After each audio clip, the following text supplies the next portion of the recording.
Hello everyone, in today's video I will be narrating stories that I found off of Reddit. If you enjoyed this video, make sure you subscribe to my channel, like this video, and comment something down below. But without further ado, let's get straight into these stories. I used to work at a small, independent art gallery downtown. It wasn't much, just 3 rooms and a storage area in the back, but it had a certain charm, the kind of place where local artists could showcase their work without the red tape of big museums. It was quiet most days, except for the occasional visitor or a school tour. One afternoon, I was alone at the front desk, scrolling through my phone when I heard the front door chime. I glanced up, expecting a usual guest, a tourist or art student, but instead, a man stepped inside. He was off. I can't describe it better than that. Something about the way he moved, too deliberate, too careful. He wore a dark green jacket, zipped up despite the warm weather, and a beanie pulled low over his forehead. His face was expressionless, his eyes scanning the room with slow, unsettling precision. "Welcome in," I said, my voice a little tighter than usual. He didn't reply. He just walked past me into the first exhibit, hands in his pockets. I watched him for a moment, then forced myself to focus on my computer. At first, everything seemed normal. He moved through the exhibit slowly, pausing at each piece a little longer than most people would. 5 minutes passed, 10, then 20. I glanced at the clock, growing uneasy. No one else had come in, and he hadn't made a sound. At the 30-minute mark, I cleared my throat. "Let me know if you have any questions," I said, forcing a smile. He didn't answer. He didn't even look at me. Just kept staring at a painting, a dark, abstract piece with heavy brushstrokes. The air in the gallery felt heavier. I checked my phone, pretending to be busy, but my heart was pounding. Something told me not to take my eyes off him for too long. Then, after what felt like forever, he finally moved again. He turned, slow, mechanical, and walked to the next room. I exhaled. Maybe he was just eccentric. Maybe I was overreacting. But then I noticed something strange. The painting he'd been staring at. It was slightly tilted. I frowned. All of our artwork was carefully secured to the walls. How had it moved? I stood, went over, and gently adjusted it back into place. When I turned back toward the entrance of the next room, he was standing there, watching me. I froze. He hadn't made a sound. No footsteps. Nothing. I just had to fix something. I stammered, my throat dry. Again, no response. Just that blank, unblinking stare. Then he smiled. It was the worst part. That slow, stretching grin that didn't reach his eyes. Like he just figured something out. And then he walked past me, so close our sleeves nearly brushed. I held my breath. He left without another word. The door chimed. The gallery was empty again. I let out a shaking breath, my skin crawling. I went to the back room, pretending to reorganize supplies, anything to shake the lingering unease. 5 minutes passed, then 10.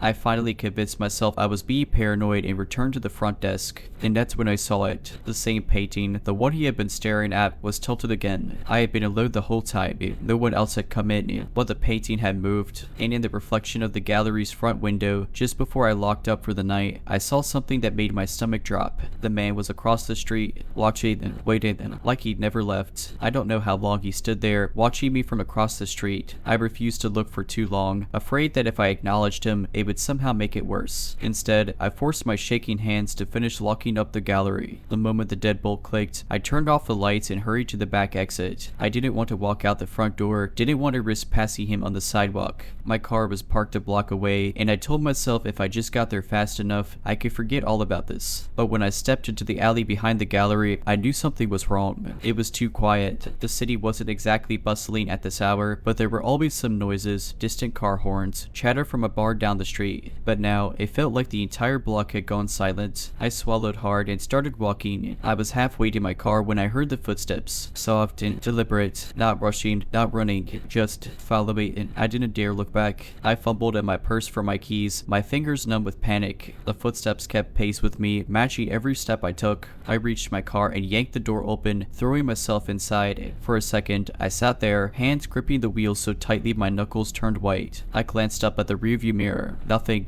The alley was empty. I exhaled shakily and locked the doors, just in case. Maybe I was imagining things. Maybe I'd scared myself so much that my mind was playing tricks on me. I started the engine and peeled out of the alley, not stopping until I was miles away from the gallery. That night, I barely slept. Every shadow outside my window made my skin crawl. Every creak in my apartment sent my heart into my throat. But eventually, exhaustion won, and I drifted into a restless sleep. The next morning, I got to the gallery early to to open up. My hands were still shaking as I unlocked the door. At first, everything looked normal until I stepped inside. Every single painting in the gallery had been tilted, not just the one he had been staring at. All of it. I stood frozen in the doorway, my breath coming in sharp gasps. The air was thick, heavy, like someone had just been there. The security system hadn't gone off. The doors were locked when I arrived. No alarms, no broken windows, but someone had been inside. And then I saw it, a single handprint smudged against the glass of the front door, pressed low near the bottom, like someone had crouched there, watching, waiting. I left. I called my boss and told her I quit. I never went back to that gallery again. I don't know who he was. I don't know what he wanted, but I do know one thing. He was never going to leave. I moved on, or at least I tried to. After quitting the gallery, I got a new job at a design firm across town. It was a welcome change. Bright offices, co-workers, constant noise. No eerie silence. No strange visitors. No tilted paintings. For a while, things were normal again, until they weren't. That prickling sensation on the back of my neck, like I was being watched. It would hit me at random moments, walking to my car after work, standing in line at a coffee shop, sitting in my apartment late at night. At first, I told myself it was just paranoia. I had spent so much time looking over my shoulder after the gallery incident that I was imagining things. But then, I started seeing him again, not up close, not at my door, just there, at the far end of a grocery aisle, standing at the opposite platform of the subway, unmoving as trains screamed past, a dark figure lingering across the street when I left work, always half-shadowed, always just out of reach. The worst part, he never tried to approach me. He didn't need to, because no matter where I went, no matter how much I told myself it wasn't possible, he always found me. Not texts, not calls, just little things. One morning, I found a folded napkin on my desk at work. I almost threw it away without looking, but something made me pause. There was something written on it in shaky, scrawling ink. Did you miss me? I stared at it for a long time. My coworkers bustled around me, chatting, laughing, unaware that my entire world had just caved in. I looked around, searching for anyone watching. No one was, or at least, no one I could see. I threw the napkin away, convincing myself it was a prank. But deep down, I knew better. Not in a gallery, not at work, at home. It was subtle at first, just one or two frames slightly crooked when I got back from work. I assumed I had bumped them, or maybe a draft had shifted them. But then it got worse. One night, I came home to find every single piece of artwork in my apartment tilted at the exact same angle. Every single one. I barely slept that night. I wanted to call someone, my parents, the police, anyone, but what would I even say? That someone kept tilting my paintings, that I was being followed by a man who never spoke, never touched me, never did anything but watch, that I wasn't even sure if he was real anymore. I had convinced myself that I was overreacting, that if I ignored it, if I refused to acknowledge him, he would go away. So when my best friend invited me over for a movie night, I said yes. I needed a break, needed to feel normal again. We ordered food, picked a dumb comedy, and for the first time in months, I felt okay, until I got up to use the bathroom. Her apartment was small, just a short hallway leading to the bedroom and bath, but as I passed the front door, something made me pause. A whisper of movement from the other side, a shuffle, a breath. I froze, and then a single piece of paper slid under the door. My hand shook as I bent down, hard hammering against my ribs. The paper was blank, except for 3 words, scrawled in jagged, uneven handwriting. I found you. I don't remember screaming. I don't remember my friend running over, demanding to know what was wrong. I don't remember anything except the sheer, paralyzing terror that he was here. That no matter where I went, no matter how many locks I changed, no matter how much I tried to run, he would always find me. That night, I packed a bag and left town. I don't know where I'm going yet. I don't know if it'll be enough, but I do know one thing. He's still out there, and he's not done yet.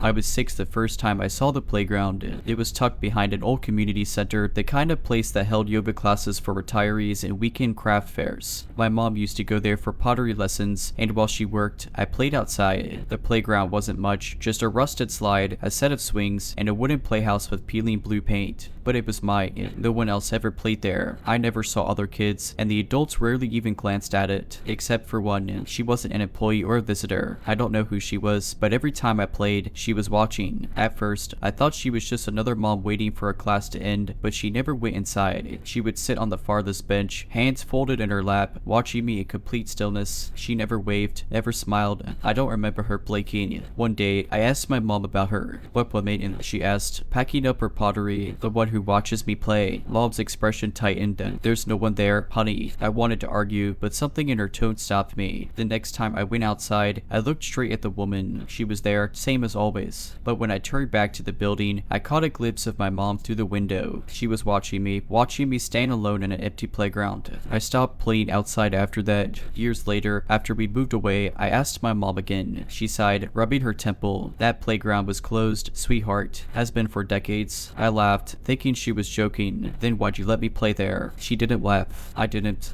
think about the playground for a long time. Life moved on, as it does. I grew up, went to college, got a job. I almost convinced myself I had imagined the whole thing. Maybe it was just a kid's overactive imagination, twisting a memory into something eerie. Then last year, I had to drive through my old hometown for work. It wasn't planned. I was rerouted because of construction, and before I realized it, I was turning down familiar streets. The community center was still there, though the paint was more faded, the sign half fallen, and behind it, the playground. It looked exactly the same. Same rusted slide, same peeling blue playhouse, like it had been frozen in time. There was no way it had been left untouched for 20 years. Playgrounds get removed, renovated, replaced, but this one, it just sat there, untouched, forgotten. A strange urge crept over me. I pulled into the cracked parking lot, turned off my car. I wasn't sure what I was doing, what I was looking for. Maybe I just wanted to prove to myself that it was real, that it wasn't real. I walked toward the playground, boots crunching on dead leaves. The air felt too still. No birds, no wind, no distant hum of traffic, just the sound of my own footsteps. Then I saw her. She was sitting on the farthest bench, hands folded, still, exactly as I remembered. Her face was wrong, not aged, not changed, just wrong. Her eyes locked onto mine immediately, as if she had been waiting. And despite everything in my body screaming at me to run, I stepped closer. "Who are you?" I called out, my voice too loud in the silence. She tilted her head. Not a single muscle moved in the rest of her face. I don't know why that was the worst part, but it was. My stomach twisted. This was wrong. This was wrong. I turned back to my car, my legs suddenly sluggish, like I was moving through water. I forced myself to keep walking, gripping my keys so tightly they bit into my palm. I was almost at the car when I heard it. A whisper, soft, almost gentle. "You grew up." I didn't turn around. I threw myself into the driver's seat, started the car with shaking hands. As I peeled out of the parking lot, I made the mistake of glancing in the rearview mirror. She was standing now, in the middle of the playground, still watching. I don't know what that playground is. I don't know who or what she is. But I do know one thing. She's still waiting. I didn't sleep that night. My mind kept looping through the encounter, trying to rationalize it. Maybe I was remembering things wrong. Maybe the woman was just some local, someone who happened to be there both in my childhood and now. A coincidence. But I knew better. And yet, a part of me, some deep, unsettled part, needed to know more. So I did something stupid. I went looking for answers. The next morning, I called my mom. I told her I had driven past the old community center, that I had seen the playground again. She went quiet for a long moment. Then, in a careful voice, she asked, "Did you go near it?" I hesitated. No. A sharp breath. Good. That should have been the end of it. I should have let it go. But I didn't. A few days later, I found myself at the local records office. I wanted to see if I could find anything about the playground, when it was built, why it was never renovated. It didn't exist. There were plenty of records on the community center, its construction, its expansions over the years, but no mention of a playground, no blueprints, no permits, no maintenance logs, nothing. I asked the clerk, an older woman who had been working there for decades, if she knew anything about it. Her face darkened immediately. There's no playground behind that building. I started to argue, but she shook her head, her expression tight. Whatever you think you saw, whatever you remember, forget it. It's not a place for you. The way she said it sent a chill up my spine. Not a place for children, not a place for the public, a place for me. I left in a hurry, my skin crawling. I tried to put it behind me. I really did. But the dream started soon after. I was back at the playground, alone. The air was thick, heavy, like it was pressing down on me. I couldn't move, couldn't speak, and she was there. Not sitting this time, standing over me. Her face still locked in that unnatural stillness. Watching, waiting. I would wake up gasping for breath, my sheets damp with sweat. The worst part, the dreams were getting clearer, closer. She was no longer at a distance. She was standing just a few feet away, then an arm's length. Then I stopped sleeping, stopped looking at mirrors, at reflections in glass. Every time I did, I expected to see her behind me. And then last night, I woke up, but I wasn't in bed. I was standing at my apartment doorway, keys in my hand, as if I had been about to leave, as if something had called me. My phone buzzed on the counter, a text from an unknown number. 4 words, "You remember me now. I'm leaving town today." I don't know if that's enough. I don't know if she can follow me. I just know I can't stay. And if you ever find yourself in my hometown, If you ever drive past that crumbly community center, don't stop, don't look, don't go near the playground.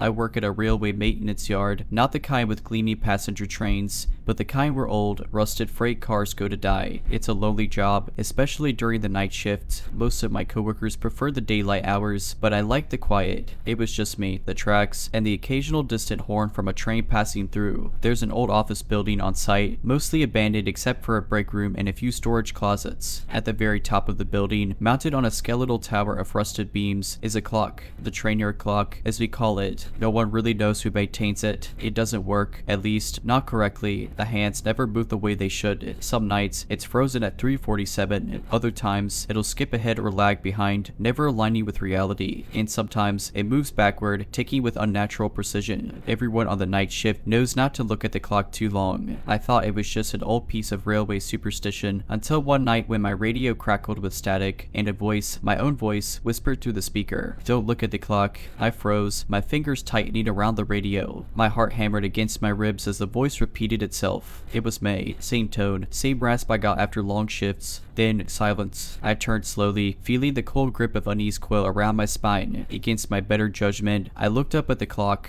It was moving, not smoothly, but in jittery, unnatural leaps. The second hand flickered back and forth between numbers like a glitching video. The hour hand twitched backward in slow, uneven motions. And then, I swear this is true, the numbers themselves seemed to shift, like they were rearranging. That's when I saw something behind the glass. A shape, a figure. It was watching me, not from behind the tower, but inside the clock. The glass was fogged and grimy, but I could see the vague outline of a face. It wasn't moving, it wasn't breathing, it was just there. And then, the minute hand shuddered forward, and the thing inside the clock tilted its head. I ran. I don't remember making it back to my car, but I must have because I peeled out of that lot, leaving behind my gear, my radio, everything. I didn't even go back to pick up my paycheck. A few weeks later, I heard the maintenance yard got shut down. Something about the tower collapsing unexpectedly. No one was hurt. There was no one left working the night shift after I quit. I don't know if what I saw that night was real or if exhaustion played tricks on me, but sometimes when I pass by abandoned train yards, I catch myself looking for a broken clock,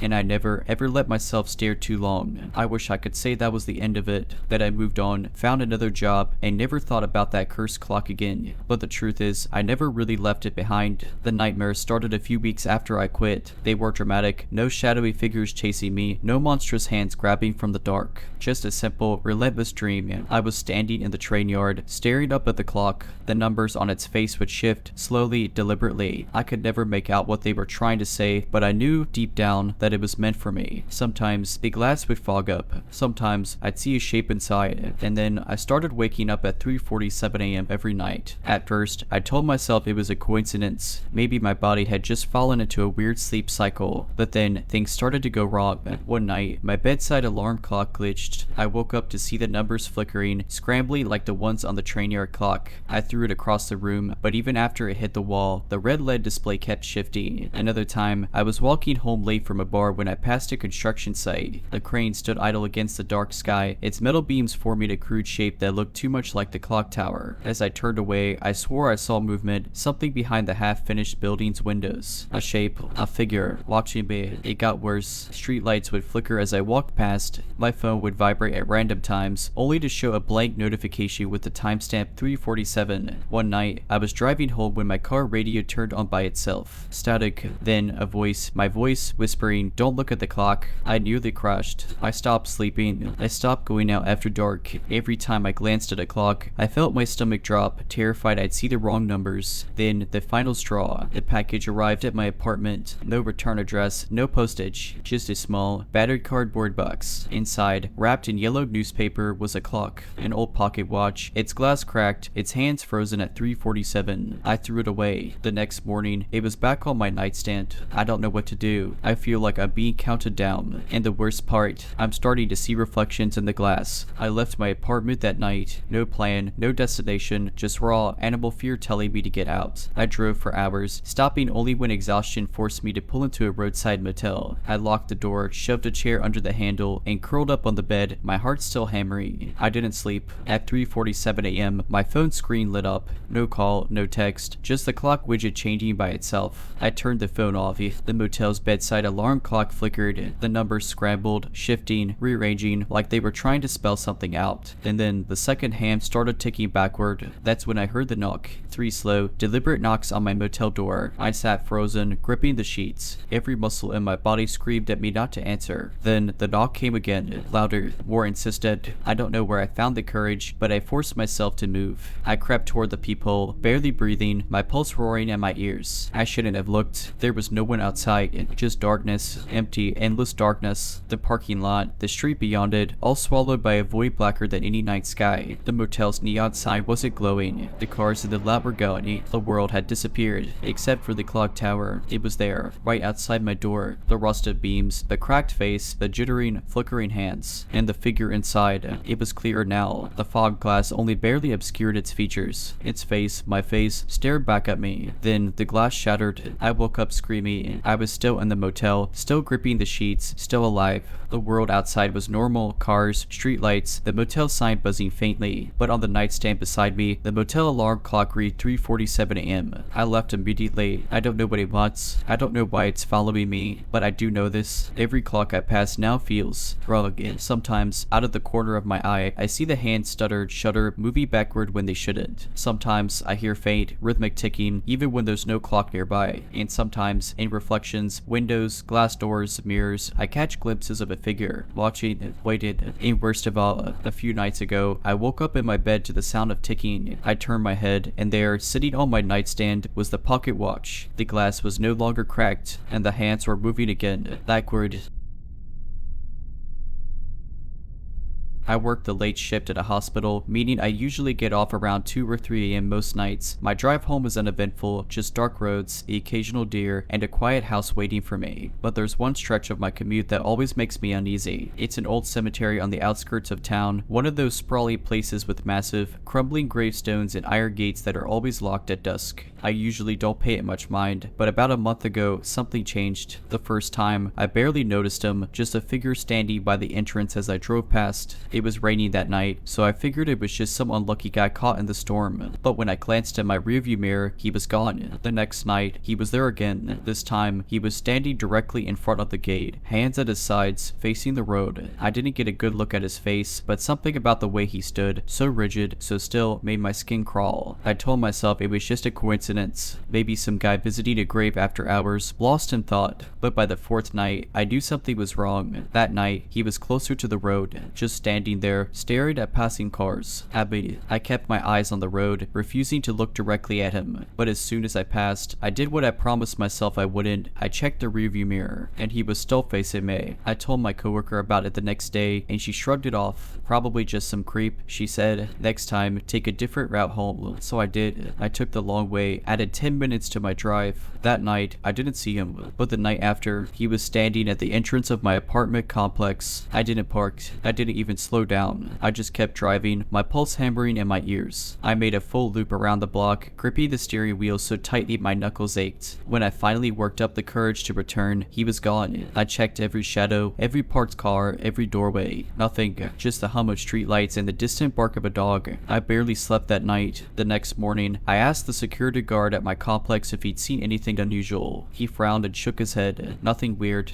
But hey, your car wasn't parked in its usual spot last night, was it? My stomach dropped. No, I said slowly. Why? He hesitated. Well, around 3 a.m., someone knocked on the front gate. Real quiet, real polite. I checked the cameras, but he rubbed his neck. The feed cut out for about 10 minutes. Just static. I moved out that week. I still take the long way home, and I never ever checked my rearview mirror. Moving out didn't help. For the first week, I told myself it was over. I was in a new apartment, a new neighborhood, a new commute. I stuck to well-lit roads, avoided cemeteries, and forced myself to stop looking looking over my shoulder, but some habits are hard to break. One night, about 2 weeks after I moved, I caught myself checking the rearview mirror again. It was just instinct, just a glance, and I saw a standing at the crosswalk behind me. At first, I thought it was someone else, but no, same stiff posture, same motionless stance, just waiting, watching. I gripped the steering wheel so hard my fingers ached. The light turned green. I drove. I didn't look back. I started to see him more often after that. Not every night, not always in the same place, but enough that I stopped convincing myself I was imagining it. He never got closer, never chased me, never spoke. He was just there, at a gas station, standing by the air pump while I filled my tires. Outside my work, across the street, hands at his sides. Even in a grocery store once, I turned down an aisle and he was at the far end, staring straight at me. No cards, no groceries, just standing there. I turned around and left without buying anything. The worst part, I could never really describe him.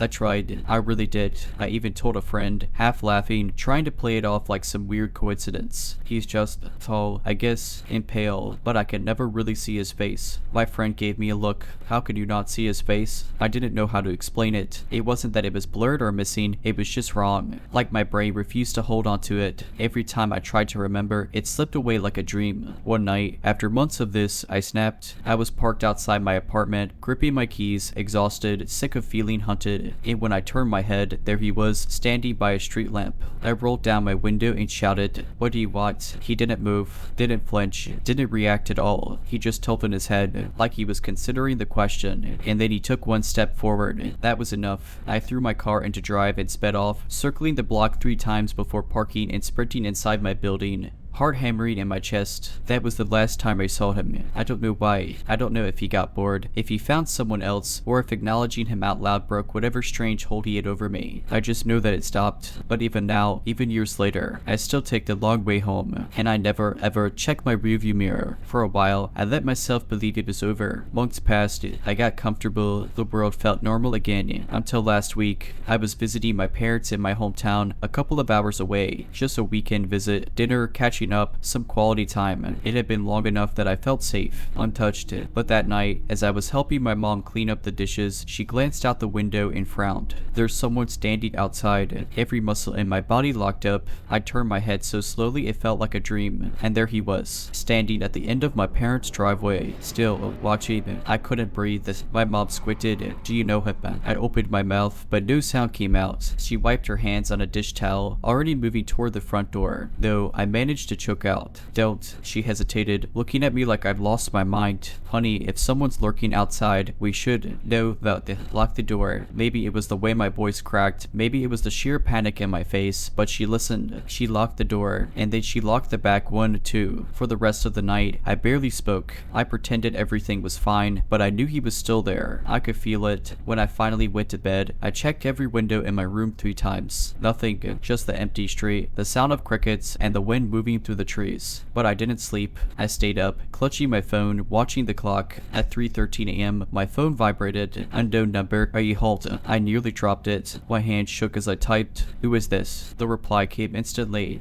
I turned off my phone and sat in the dark, listening. Waited. At some point, exhaustion won. I must have dozed off, because the next thing I knew, it was morning. Sunlight streaming through my curtains. Birds chirping. I checked my phone with numb fingers. No new messages. No missed calls. Like it had never happened. At breakfast, my mom glanced up from her coffee. "Oh, by the way," she said, "whoever that was last night, they must have left something for you." My stomach dropped. "What?" She nodded toward the front door. "There was an envelope on the porch this morning. I didn't want to look, but I had to. It was a plain, unmarked envelope. No stamp, no return address. Just sitting there, waiting." I picked it up with shaking hands and opened it. Inside was a single photograph. A picture of me, standing at my car, taken from behind. And at the very bottom, in tiny, scrawled handwriting, "I missed you." I didn't finish my breakfast. I didn't say goodbye. I just packed my bags, got in my car, and drove. I don't know how he found me. I don't know how he knew. I travel a lot for work. Late nights, long layovers, and empty terminals are all part of the routine. I never really thought much about them until that night. I was on a late night connection at a smaller regional airport, not one of the major hubs, but big enough to have multiple concourses. My flight had been delayed twice, leaving me stranded in a nearly empty wing. The few shops and kiosks were closed, and the only other passengers I'd seen had long since disappeared onto their flights. It was just me, my carry-on, and the occasional garbled announcement over the intercom. I found a seat near my gate and settled in, scrolling through my phone, trying to ignore the unsettling silence. No one else was around. No agents at the counter, no janitors, no security, nothing. It felt off. At first, I told myself it was normal. It was late, after all. But then I noticed something strange. Across the concourse, at another gate, someone was sitting. A woman. She was too far for me to see her clearly, but something about her posture was wrong and rigid. Like she wasn't just waiting for a flight, she was watching. I shifted uncomfortably, telling myself I was being paranoid. Maybe she was just another stranded passenger, but she wasn't scrolling on her phone. She wasn't reading. She wasn't even looking at the departure screens. She was looking at me. I tried to ignore her. I went back to my phone, pretending not to notice. But every time I glanced up, she hadn't moved. Not once. Then the overhead lights dimmed. An announcement crackled over the intercom, something about a final boarding call, but not for my flight. I glanced at my gate screen, still delayed. I looked back at the woman. She was standing now, still staring. That's when I realized she hadn't come from another flight. She hadn't been there when I first sat down. She had just appeared. A cold weight settled in my stomach. I grabbed my bag, trying to look casual as I stood. My plan was simple: move closer to the main concourse, find an employee, find anyone else. I turned away from her.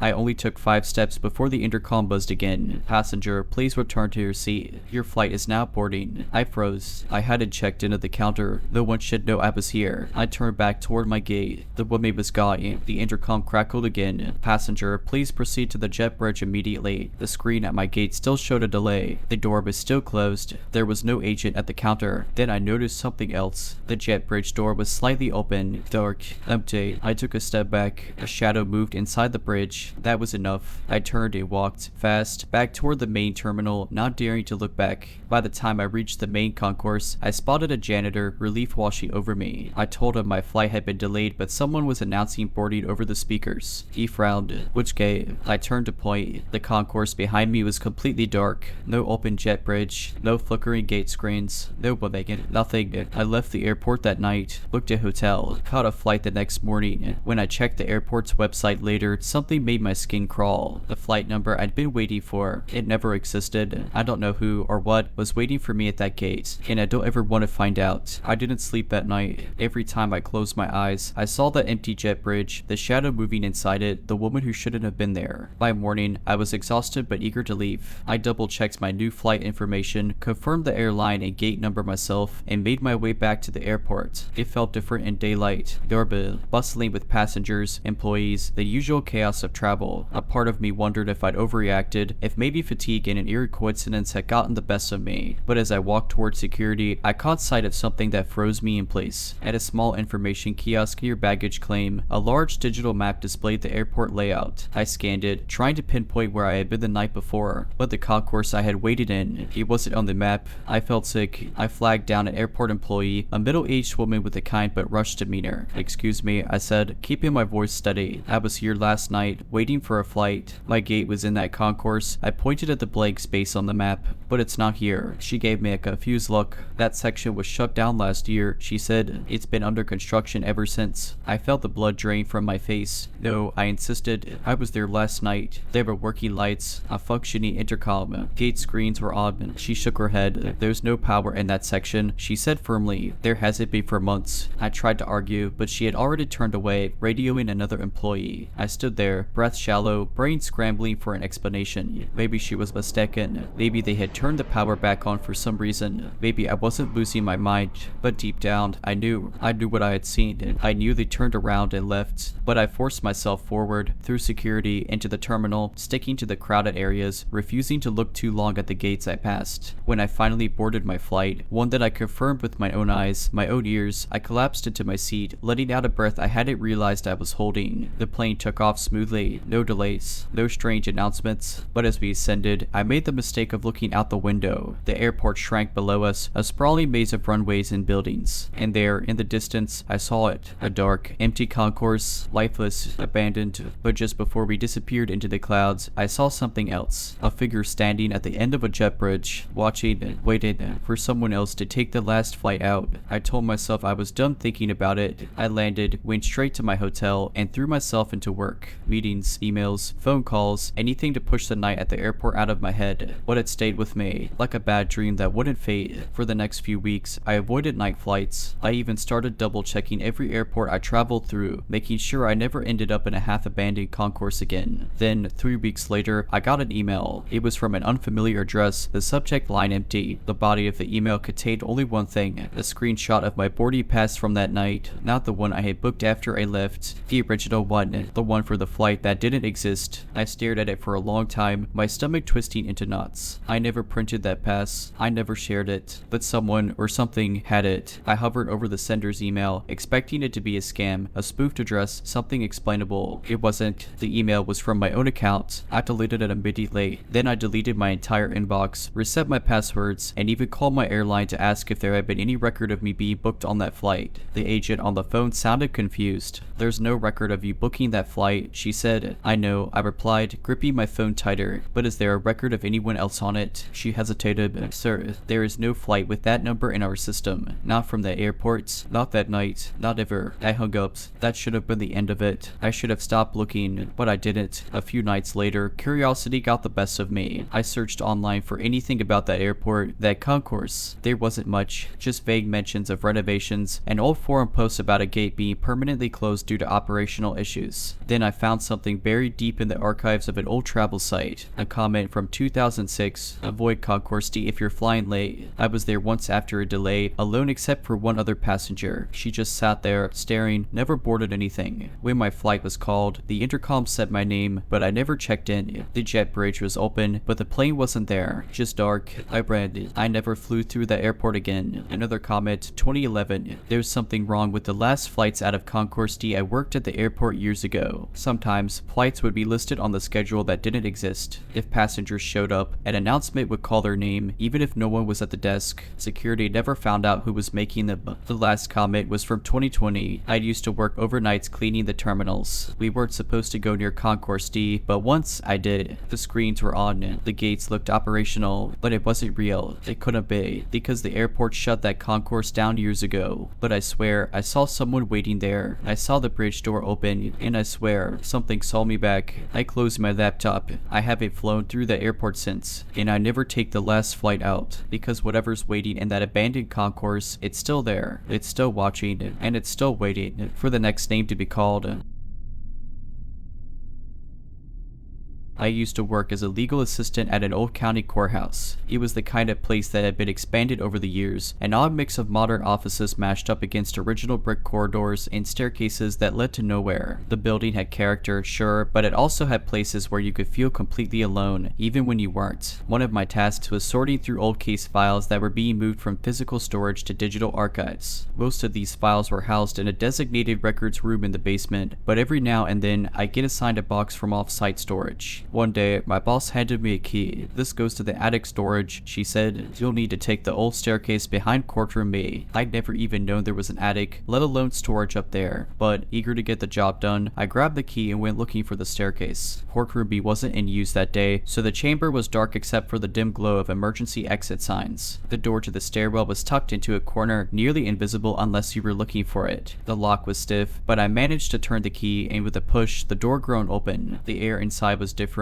dry and stale, with that thick dust smell that clings to old books. I flipped a switch, but the only light was a single bare bulb above the first landing. The stairs stretched up into darkness. I climbed slowly, my footsteps echoing too loudly. Halfway up, I hesitated. I don't know why. Maybe it was the weight of the silence, or the way the air felt just a little too still. But I shook it off and kept going. At the top, I found another door, slightly ajar. Beyond it was the attic storage, a cramped space filled with metal filing cabinets and rows of shelves packed with old case files. files. The dust here was thick, untouched in places. I found the box I was supposed to retrieve on a table near the door. That should have been the end of it. Grab the box, go back downstairs, business as usual. But as I turned to leave, I noticed something strange. One of the filing cabinets was open just a crack. Not unusual, except that I could see the dust pattern on the handle, thick, undisturbed. It hadn't been touched in years. And yet, it was open. A chill crept up my spine. I told myself it was nothing. Maybe it had been left open long ago, and I just hadn't noticed at first. I should have left then. Instead, I reached out and pulled the drawer open. The files inside were neat, organized, but sitting on top, out of place, was something that wasn't a file at all. It was a photograph. Faded, old, but I could make it out. 4 people standing in what looked like this very attic. 2 men, 2 women, dressed in formal court attire. Judges, maybe, or attorneys, but it was their faces that stopped me. They weren't looking at the camera. They were looking at something just beyond the frame, and their expressions, I don't know how to describe it. It wasn't fear, exactly, or like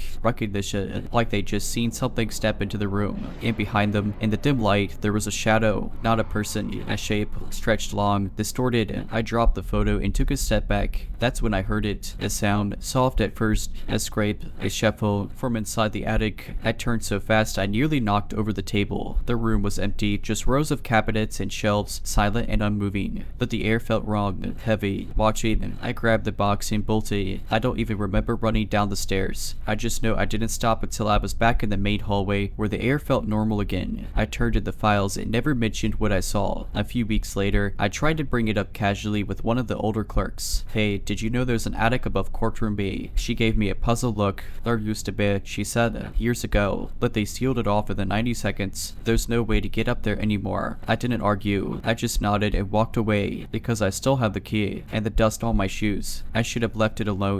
I wanted to leave it alone. After that day, I avoided courtroom B. I told myself I had imagined it, that maybe the clerk had just been mistaken about the attic being sealed off. But every time I walked past that part of the building, I felt it, the strange, heavy air, the sense that if I turned my head too quickly, I'd see something standing just out of sight. Then, about a month later, I was asked to retrieve another file. This time, my boss handed me a folder directly. We pulled this one from the old archives, she said, placing it on my desk. The file was from the 1970s, an old case, something about a judicial misconduct investigation that had been shut down before it went to trial. But it wasn't the case itself that made my stomach drop. It was the photograph clipped inside, and the same photograph I had found in the attic. 4 people standing in that same dimly lit space, their faces tense, their eyes locked on something just out of frame, the shadow behind them. But I swallowed hard and flipped through the case file. There were notes, transcripts, mentions of hearings and closed door meetings, and then, toward the end, something that made my blood run cold. A report, March 12, 1975. Following multiple complaints of disturbances in the upper records room, attic storage has been permanently closed off. Staff are advised to avoid the stairwell behind courtroom B. Key access has been revoked. I stared at the words, rereading them over and over. Permanently closed off,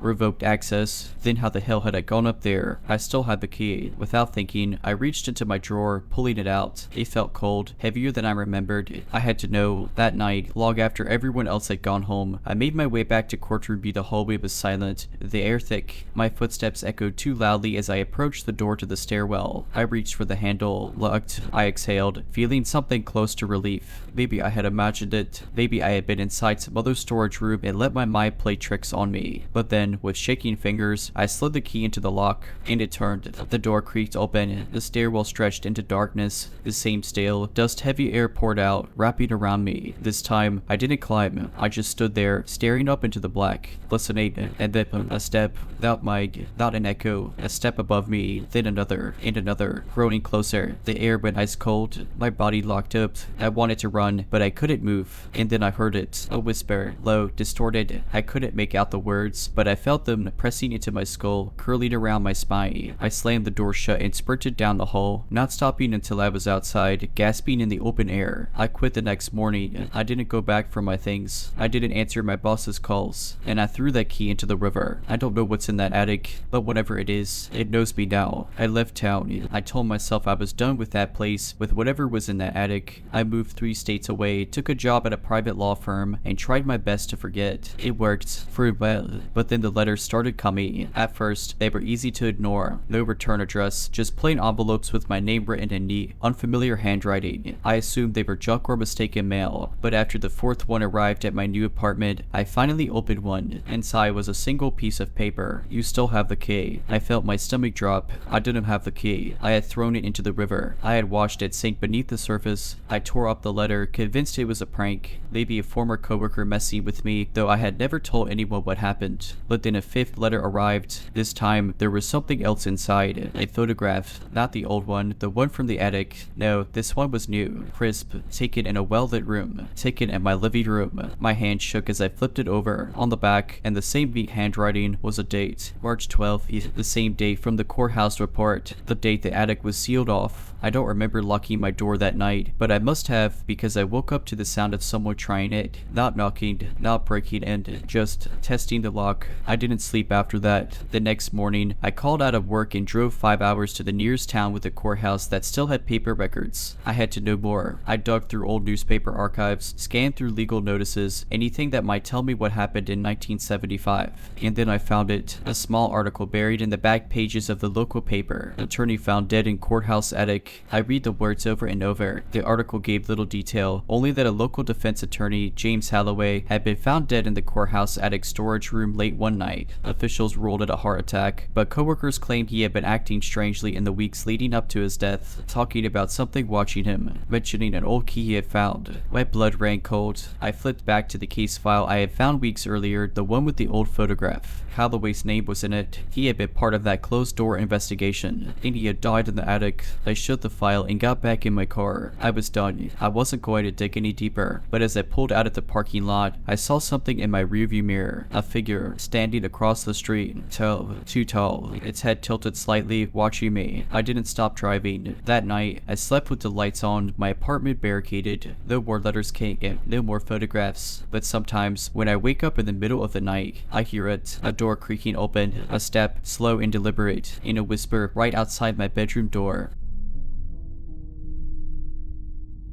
I was working as a night janitor at a corporate building downtown. It wasn't a particularly interesting job, just vacuuming, emptying trash, wiping down surfaces. The place was usually empty after 8 p.m., aside from the occasional late worker in one of the offices. One night, I was going about my usual rounds when I noticed something odd. Down the hall, in the reflection of the large glass windows, I saw a man standing completely still near the vending machines. He was tall, dressed in a dark suit, and just watching. At first, I assumed he was just another late worker taking a break, but when I turned to look directly at him, the space where he should have been was empty. I blinked and looked back at the window. He was still there, reflected in the glass. I felt this weird, cold weight in my stomach. Something was wrong. I stepped forward cautiously, my heart thudding, and glanced again toward the vending machine area. Still nothing, but in the reflection, the man tilted his head. I bolted. I half jogged, half speed walked to the janitor's closet, locked myself inside, and tried to calm my breathing. Maybe I was overtired. Maybe it was a weird trick of the light. After about 10 minutes, I convinced myself I had imagined it. I cautiously stepped out and went back to work, avoiding that part of the building entirely. A week later, I was cleaning the empty reception area when I saw him again. This time, he wasn't reflected in a window. He was standing in the middle of the room, motionless, watching me. His eyes were wide, unblinking, and black. Not dark brown, just black, like the entire eyeball was void of color. I don't remember dropping my mop, but I heard it clatter against the floor. The man didn't move, didn't breathe.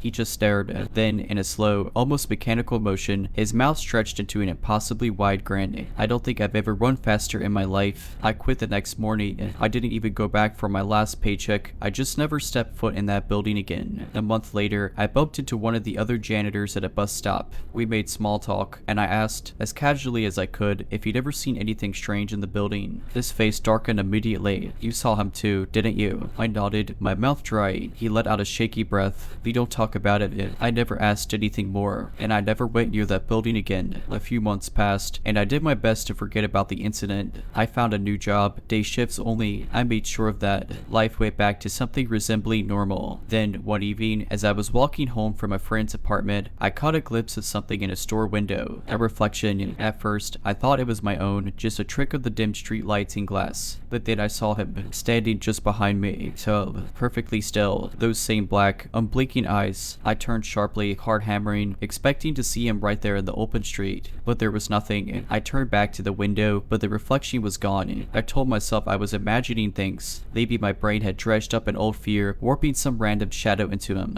I walked the rest of the way home with my fists clenched in my jacket pockets, refusing to look at any more reflections. For a while, nothing happened. No glimpses of it, no strange feelings of being watched. I convinced myself that it had been a lingering paranoia, nothing real. Then one night, my phone buzzed. It was a text from an unknown number. He left too soon. I stared at it, trying to convince myself it was spam, a wrong number, anything. But my fingers trembled as I locked my phone and tossed it onto the bed. I barely slept that night. The next morning, there was another text. I said yo. That was it. No threats, no demands. Just those 3 words. I blocked the number immediately, but for the next few days, every reflective surface felt like a trap. I avoided mirrors, car windows, even puddles on the sidewalk. It didn't matter. One night, I was brushing my teeth when I made the mistake of glancing up at the bathroom mirror. There he was. Not behind me, not in the doorway, inside the mirror. His face was inches from mine. His grin stretched so wide it looked unnatural, wrong. His eyes, completely black, were locked onto mine, and then his lips moved. I couldn't hear him. There was no sound, but I knew exactly what he was saying. Let me in. I don't remember turning, don't remember running. I just know I spent the night in my car, parked at a well-lit gas station, doors locked, shaking. I moved out of that apartment the next day. It's been years now. I don't use mirrors anymore. I keep my phone's screen dimmed so I don't catch accidental reflections. I even avoid the glass doors at stores. Most days, I tell myself it's over, that he was just some manifestation of stress, a trick of the mind. But sometimes, when I pass by dark windows at night, I feel like something's looking back. Wait, it's been 5 years. 5 years of avoiding reflections, moving to new cities, changing my number, deleting social media. 5 years of telling myself he wasn't real. I've convinced myself it was all in my head. That's what I tell people when they ask why I don't keep mirrors in my home, when they joke about my weird habit of never looking into glass doors or shiny surfaces. In most days, I believe it, but then something happened last night. I was walking home from work, nothing unusual. It was late, but the streets were still busy. The glow of neon signs reflected off the wet pavement, distorted in the puddles left by the rain. Then I noticed something, the puddle up ahead. At first, it looked normal, just rippling from the occasional gust of wind, but then the ripples stopped completely, and I saw him standing in the reflection, not beside me, not behind me, just inside the puddle, staring, grinning. I stopped walking, my breath caught in my throat. People moved around me, brushing past, but none of them noticed. None of them looked down. Then, ever so slightly, his head tilted, the way it had that first night. I couldn't move. My body was ice, my lungs felt too tight. My brain was screaming, don't look, don't look, don't look, but I couldn't tear my eyes away. His mouth moved. No sound, no whisper, just the same silent, horrible movement of his lips. Let me in. And then he blinked. I stumbled back, gasping. The reflection shattered, rippling violently. When I looked again, the puddle was just a puddle. I ran the rest of the way home, shaking so hard I could barely get my keys into the lock. Once I was inside, I locked every door, turned on every light. I even covered the bathroom mirror with a towel, just in case. And then, at 3:12 a.m., I got a text. No number, no contact name, just 2 words. Almost there. I haven't slept. My hands are still shaking as I type this. I don't know what he wants, but I think I let him get too close.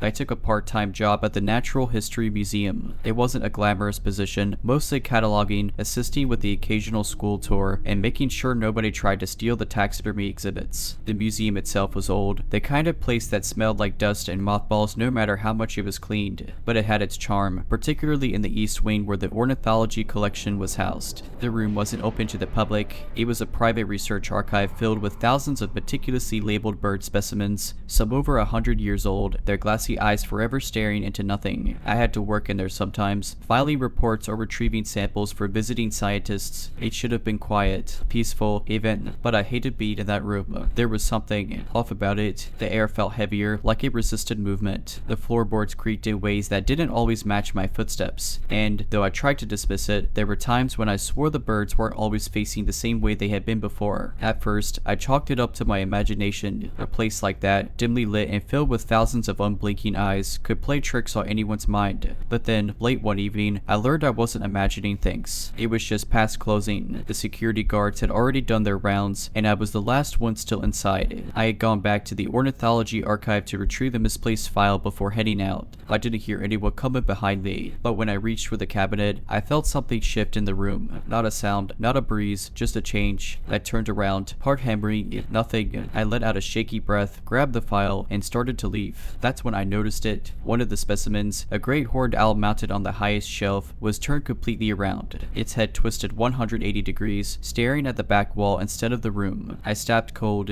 I hadn't bumped the shelf. The museum didn't have earthquakes, and yet, somehow, a bird that hadn't moved in decades had changed its position. I forced myself to keep walking, pushing down the sick feeling in my stomach. Don't run, I told myself. Just leave. I was almost at the door when I heard it. It fluttered, a dry, papery rustling, like wings moving against old fabric. I turned back just in time to see the owl's head slowly turning back toward me. I read, and I didn't stop until I was outside, gasping for breath in the cold night air. I never went into that room alone again. A few weeks later, an older curator, one who had worked there for decades, must have noticed how tense I was whenever I was near that wing. Gets to you, doesn't it? He said, watching me shelve a file with unsteady hands. I forced a laugh. It's just eerie in there. He nodded, as if he understood exactly what I meant. You know, he said, almost casually, some of those specimens were collected over 100 years ago. Back then, people believed if you didn't prepare them properly, a little bit of their spirit stayed behind. I never asked him what he meant by prepare properly, and I never worked after closing again. I tried to push what happened in the ornithology archive out of my mind, but the museum had a way of holding onto things. Even when I avoided that room, I felt something watching. The feeling would creep up on me when I was alone in the staff lounge or shelving records in the basement. It wasn't just paranoia, I started noticing things. Small things, at first. Once, I left my locker door closed, only to find it wide open when I returned. Another time, I swear I heard the faintest hoo-hoo echoing from the vents, low and guttural, like something struggling to breathe.